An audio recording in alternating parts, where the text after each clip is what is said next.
आप सभी को सादर नमन।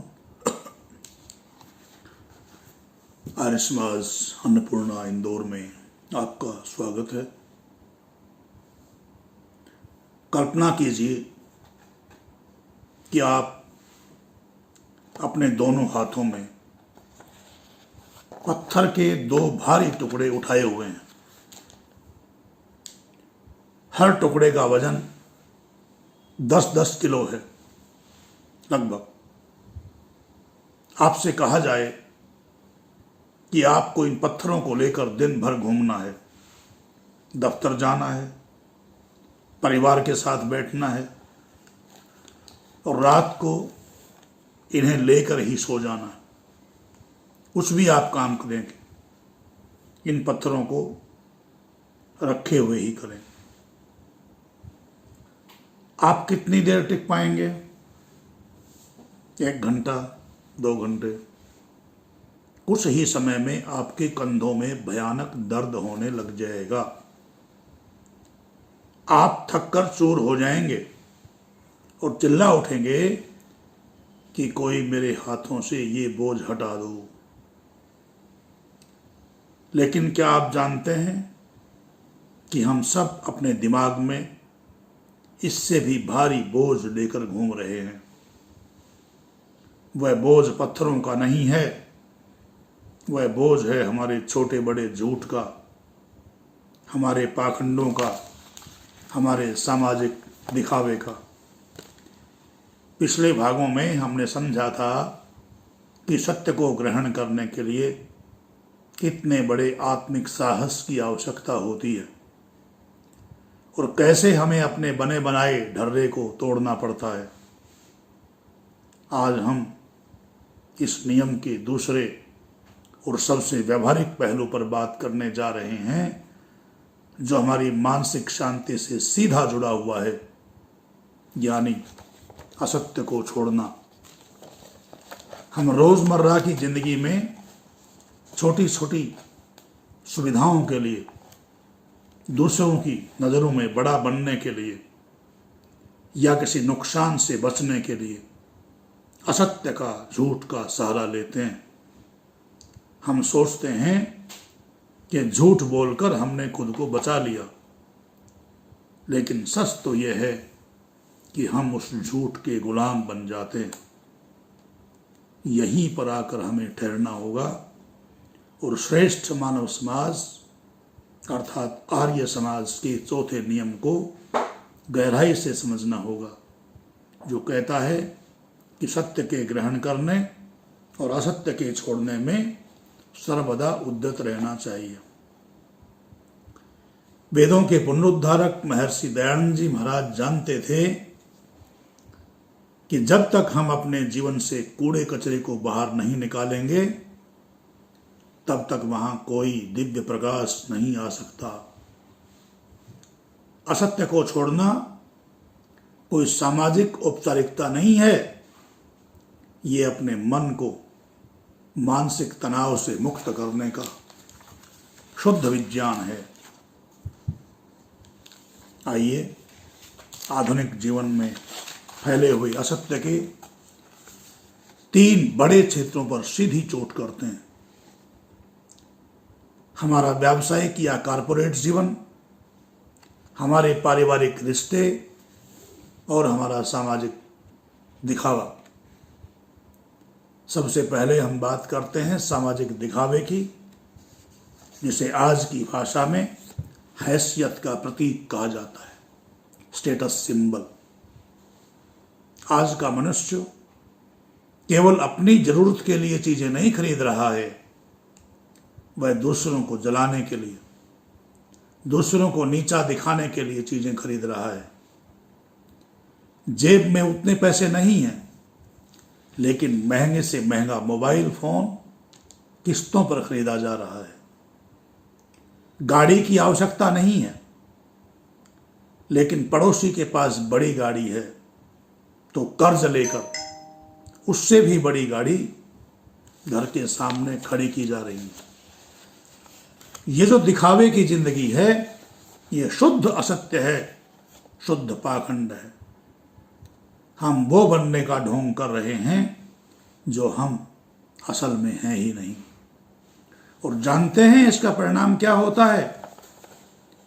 महीने के अंत में जब किस्तें चुकाने का समय आता है तो रातों की नींद गायब हो जाती। इंसान 24 घंटे तनाव में जीता है। वो एक ऐसे झूठ के चक्रव्यूह में फंस जाता है जहां से बाहर निकलने का रास्ता उसे सूझता नहीं। अब बात करते हैं हमारे व्यावसायिक या कॉरपोरेट जीवन की। दफ्तरों में आज एक अजीब सी होड़ मची है। अपनी कमियों को छिपाने के लिए झूठ की परतें चढ़ाई जाती हैं। किसी काम को समय पर पूरा नहीं किया तो अनेक प्रकार के बहाने बनाए जाते हैं। वरिष्ठ अधिकारियों को खुश करने के लिए ऐसी चापलूसी की जाती है जो अंदर ही अंदर हमारे आत्मसम्मान को मार देती है। हम सोचते हैं कि चालाकी से, मक्खनबाजी से हम आगे बढ़ रहे हैं, लेकिन हकीकत यह है कि हर झूठ को छुपाने के लिए अनेक नए झूठ गढ़ने पड़ते हैं। दिमाग 24 घंटे इसी गणित में लगा रहता है कि कहीं मेरा पुराना झूठ पकड़ा न जाए। सोचिए कितनी बड़ी मानसिक गुलामी है ये। और यही असत्य जब हमारे पारिवारिक रिश्तों में आता है तो तबाही मच जाती है। आज पति पत्नी के बीच, माता पिता और बच्चों के बीच दो पारदर्शिता नहीं रही। बच्चे अपनी छोटी छोटी गलतियों को छिपाने के लिए माता पिता से झूठ बोलते हैं, क्योंकि उन्हें सच बोलने पर मिलने वाली डांट से डर लगता है। पति पत्नी एक दूसरे से अपनी भावनाएं, अपने आर्थिक निर्णय छिपाने लगते हैं। जहां सच का पहरा नहीं होता वहां शक की दीवारें खड़ी हो जाती हैं।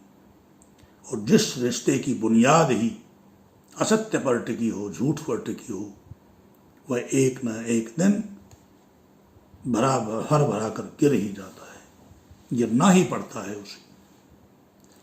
अब प्रश्न ये उठता है कि असत्य के जाल से बाहर निकलने की व्यावहारिक प्रक्रिया क्या है? कैसे बाहर निकलें इससे?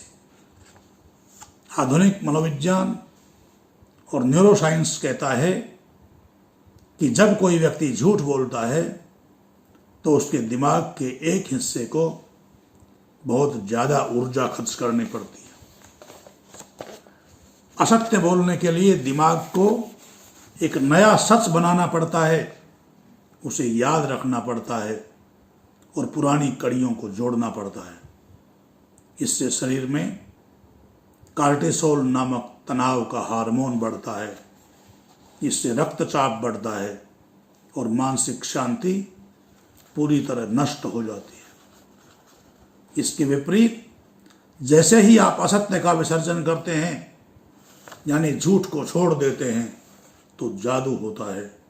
जैसे आप हाथ में जो आपने पत्थर रखे थे उनको नीचे गिरा देते हैं, उस समय आपको जो हल्कापन महसूस होता है, वही हल्कापन असत्य को छोड़ देने से आत्मा को मिलता है। जब आप अपनी गलती स्वीकार कर लेते हैं, जब आप साफ साफ कह देते हैं कि हाँ मुझसे भूल हुई है, अथवा मेरे पास महंगी गाड़ी खरीदने के पैसे नहीं हैं और मैं साधारण जीवन में ही खुश रहने का प्रयास करूंगा, तो आपके भीतर का सारा तनाव उसी क्षण समाप्त हो जाता है। आपको किसी झूठ को याद रखने की जरूरत नहीं रहती, आप तनाव से मुक्त हो जाते हैं। ऋषि दयानंद ने इसीलिए कहा कि असत्य को छोड़ने में सर्वदा उद्यत रहो। सर्वदा उद्यत का मतलब है जैसे ही तुम्हें पता चले तुम्हारे भीतर कोई खोट है, कोई झूठ है, तो उसे तुरंत उसी प्रकार त्याग दो जिस प्रकार जीभ पर आए हुए कड़वे जहर को थूक दिया जाता है। इसमें कल का इंतजार मत करो, और कोई करता भी नहीं है। आज हमारे समाज को इस मानसिक शुद्धि की सबसे ज्यादा जरूरत है। दिखावे की इस होड़ को, दिखावे की इस अंधी दौड़ को रोकिए। अपनी चादर देखकर पैर पसारना सीखिए। जो व्यक्ति अपनी वास्तविकता को स्वीकार कर लेता है वह दुनिया का सबसे अमीर और शांत व्यक्ति बन जाता है। उसे किसी को प्रभावित करने की चिंता नहीं होती। अपने घरों में बच्चों को ऐसा माहौल दीजिए जहां वे सच बोलने का साहस कर सकें। उन्हें सिखाइए कि बेटा, परीक्षा में नंबर कम आ जाएं तो कोई बात नहीं, घर आकर सच बता देना, हम तुम्हें गले लगाएंगे। लेकिन तुम्हारी गलती छुपाने के लिए कभी झूठ का सहारा मत लेना। जब बच्चे बचपन से सच की इस ताकत को महसूस करेंगे तो वे बड़े होकर उनका चरित्र कभी डगमगाएगा नहीं, वे कभी विचलित नहीं होंगे। तो आज से संकल्प लें कि हम इस दिखावे और पाखंड की गुलामी से खुद को आजाद करेंगे। हम अपनी वास्तविकता में जिएंगे, सादगी को अपनाएंगे, और जहां भी हमारे जीवन में असत्य पैर पसार रहा होगा उसका तुरंत त्याग करेंगे। जब हम असत्य का त्याग करेंगे तभी हमारे भीतर उस परम आनंद की स्थापना होगी जो हमारे ऋषियों की असली विरासत है। इस हल्केपन को, इस मानसिक स्वाधीनता को अपने भीतर महसूस कीजिए। अगले भाग में हम जानेंगे कि सर्वदा उद्यत रहने का वास्तविक अर्थ क्या है और कैसे ये पल पल की सजगता हमारे राष्ट्र की चरित्र का निर्माण कर सकती है। अपने भीतर सत्य को ग्रहण करने और असत्य का त्याग करने की शक्ति पैदा कीजिए। स्वयं को, अपने परिवार को, अपने समाज और राष्ट्र को मजबूत कीजिए। इति ओम शम। जय भारत। प्रणंतो विश्वमार्य।